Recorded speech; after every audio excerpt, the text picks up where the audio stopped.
It's me, Travis, back with we got a second pre-release kit opening video for you guys. If you didn't catch the first one, go ahead and take a look at that, where we built kind of a sweet green-white survival themed deck.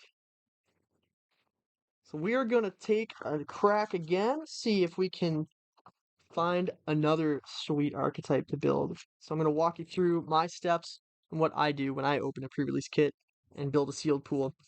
So first things first is we're going to open some boosty packs. We're going to take a look at our foil promo.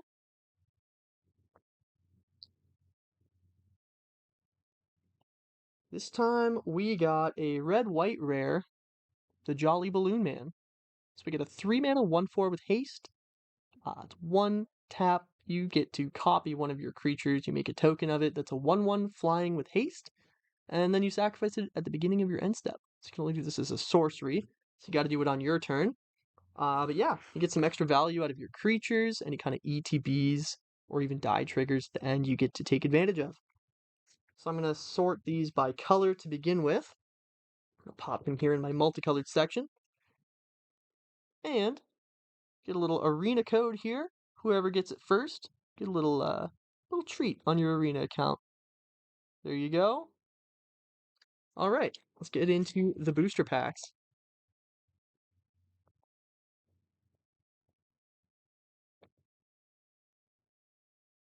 All right, so we got our foil, our land. We got Split Up. This is one of the rare board wipe from the set. Only 3 mana. You get to destroy all tapped or untapped creatures. It's a pretty sweet one. Just gonna get these all in order. Gonna try and keep an eye out for any cool multicolored cards like this.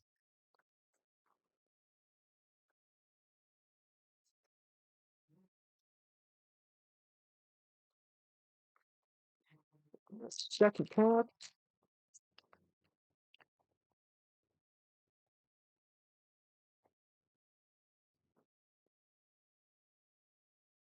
Got green, land. Ooh, we got Unstoppable Slasher. Pretty sweet black rare.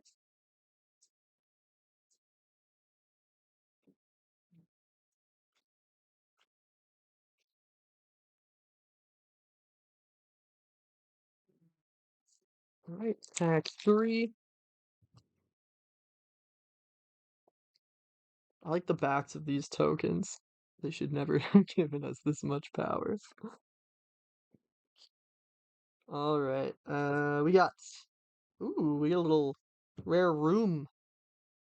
Roaring Furnace. When you unlock this door, this room deals damage equal to the number of cards in your hand to target creature an opponent controls. And the second half is you have no maximum hand size. At the beginning of your end step, you draw a card. Pretty cool. Blue-black uncommon.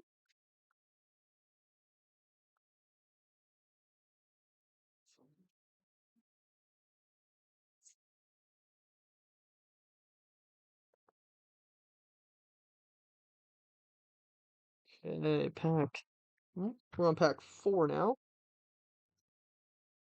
Alright, we got Enduring Courage.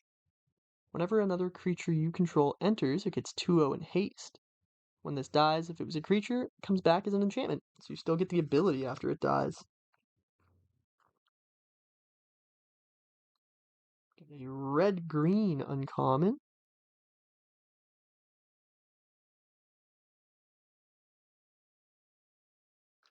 Room.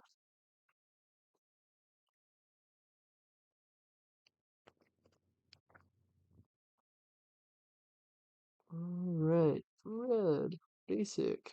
We got a blue room for our rare. Unlock the left half. Create a token that's a copy of one of your creatures, except it's a reflection.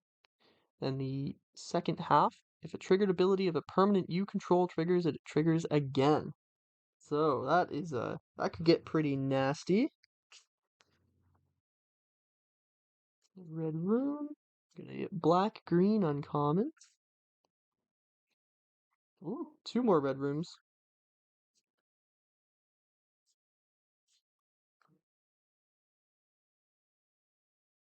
I like to keep a note in my head of what's standing out as I'm opening boosters? I think we might have a solid red deck. One red card. And ooh, got a little showcase room. Unholy Annex. The beginning of your end step, draw a card. If you control a demon, each opponent loses 2 and you gain 2. Otherwise, you lose 2. The second half, when you unlock it, you make a 6/6 black demon creature token with flying for 5. That's pretty good. We got a Leyline of Hope, a white rare. A black-green uncommon, Drag to the Roots.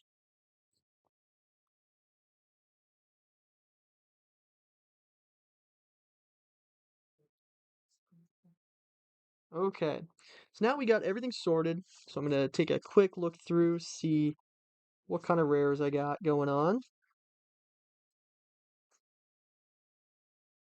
I just find it easier to kind of, if there's any kind of rare that I think I can build around, I like to take a quick peek. And then I also like to make a note of what amount of color combinations in my rares and uncommons I have here. So a lot of the time, if you end up with a bunch of one type of uncommon, like we got 2 black-green ones, we got 2 red-green ones, and 2 red-blue ones. So pretty even across those, but sometimes you end up with like just all of one color combination. That makes your life a bit easier. Got quite a few green cards here. Let's see.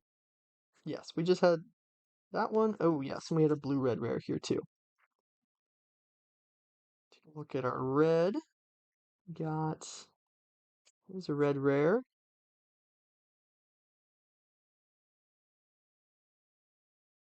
It's like just one red rare, I believe. I thought one of these rooms was, but maybe not. I think we got a couple black rares. Yeah, we got the demon room. We got this unstoppable slasher. A lot of black and red. Not a whole lot going on for blue. Probably won't be playing a whole lot of blue. We just have this room for blue rares. And we got the board wipe and the ley line for white rares. It looks like we mostly have black, red, and green. So I will take a look here. See if there's any uncommon or common artifacts that are interesting. It's not a whole lot.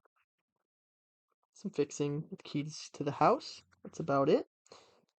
So I think we might take a look at building a black-red deck here. So I will get rid of the white and the blue. Keep the green off to the side because I think there's maybe a chance we splash green, possibly. And maybe I'll keep some of these in mind. I might splash, if I splash green, I'll probably want these two. Actually, if we splash green, we could play all 4 of these multicolored cards. So we'll keep that in mind as well. So we got our Enduring Courage, a little puppy dog, in red.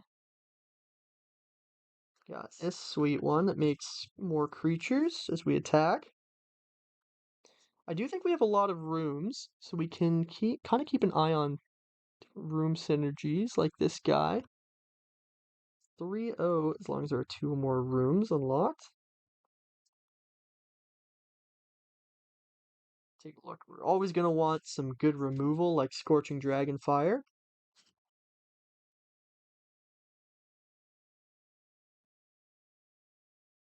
Alright. Gonna have to read some of these rooms here. Take a booth. When you unlock this door, manifest dread.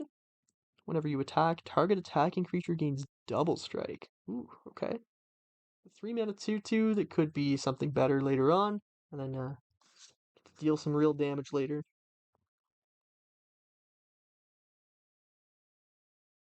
This guy is interesting. If you have a bunch of rooms, you can kind of get the benefit off them, then sacrifice them to get extra damage through later. We got Painter Studio and Defaced Gallery. So when you unlock the left side, exile the top 2 cards of your library. You can play them until the end of your next turn. The 2 mana right side, whenever you attack, attacking creatures get 1/0. That's pretty good. I like that. It's nice and aggressive. You can play either side. I'm going to put that in my 2 slot. I think that's probably what I'd be playing first. Glassworks and Shattered Yard. You unlock the left half, deals 4 damage to target creature an opponent controls. Some nice removal. Beginning of your end step, this room deals 1 to each opponent. So that is just another nice removal spell. We got another Ticket Booth. Ooh, another Scorching Dragonfire is nice. Put that right there. Sky. Whenever an enchantment enters, whenever you fully unlock a room, it gets 2/0. When it dies, it deals damage equal to its power to any target. That's not bad.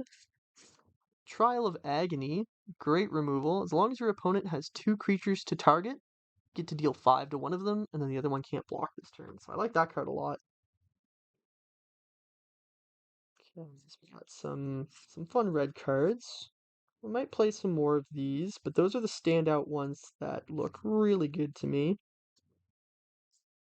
Probably add some more of these creatures after I take a look at my other options. Definitely want to play my Unstoppable Slasher. This card is looks pretty sweet. I think that'll be really annoying for my opponents to deal with. Defiled Crypt and Cadaver Lab. Some more rooms. Whenever one or more cards leave your graveyard, make a 2/2 Black Horror enchantment. Triggers once each turn. Unlock this door. Return target creature from your graveyard to your hand. Interesting. I like that one. Got some more nice 2 mana removal. 2 damage, gain 2 life. So that's a nice one. There's a whole bunch of these innocuous rats. So they're just like little 1/1s. When they die, you manifest dread. So those could be good.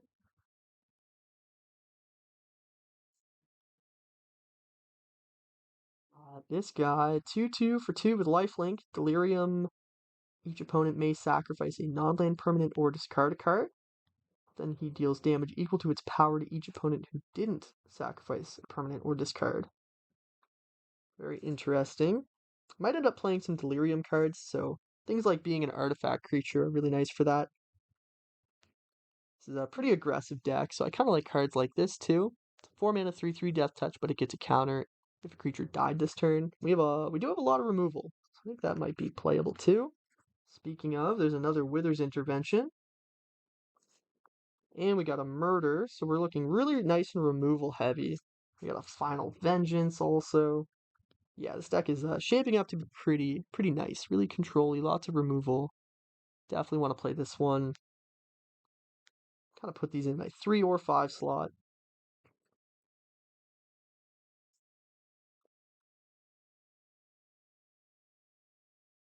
Eerie. Let's see, we got a 2 mana 2/2. Whenever an enchantment enters under your control, and whenever you fully unlock a room, each opponent loses 1. Just a nice filler card, I think. Can play the Spectral Snatcher. These guys are kind of cool. They all have, there's a cycle of different land cycling cards that are really good top end threats. They all have like an ability on them. This one has Ward for discarded cards, so I'll play that. And we'll take a look at where we're at here. So you want, usually, unless you're like, maybe if you're a really aggressive deck, you might want 24 spells and 16 lands. But usually you're looking at 23 spells to 17 lands. Take a look here. 1, 2, 3, 4, 5, 6, 7, 8, 9, 10, 11, 12, 13, 14, 15, 16, 17. So we have some more room here. I think I actually, even if I can't play the second half, I think this first half of the card is good enough removal that I might just play it. So when you unlock this door, deals damage equal to the number of cards in your hand target creature and opponent controls. So that's just a nice 2 mana removal spell that kind of works with any of the room synergy cards that we want to end up playing. Then we got Drag to the Roots. That's a pretty sweet removal spell. We got our aggressive Delirium guy here. Beastie Beatdown. Choose target creature you control and target creature an opponent controls. If you have Delirium, the creature you control gets 2 counters. and then the creature you control deals damage to its equal to its power to the other creatures. That's pretty sweet. Just some more removal, because we need more of that, obviously. And we got a nice little spider here. Another Delirium card, I think. Surreal 2. It's not technically Delirium, but you can pay 6, tap it, sacrifice it. You make a number of 1/1 black and green insects with flying equal to the number of card types among cards in your graveyard. Another sweet card.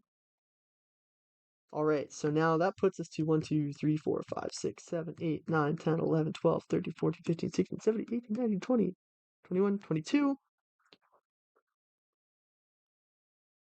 I think we want to play this Keys to the House, just as another way to look for our third color. Kind of help with our fixing.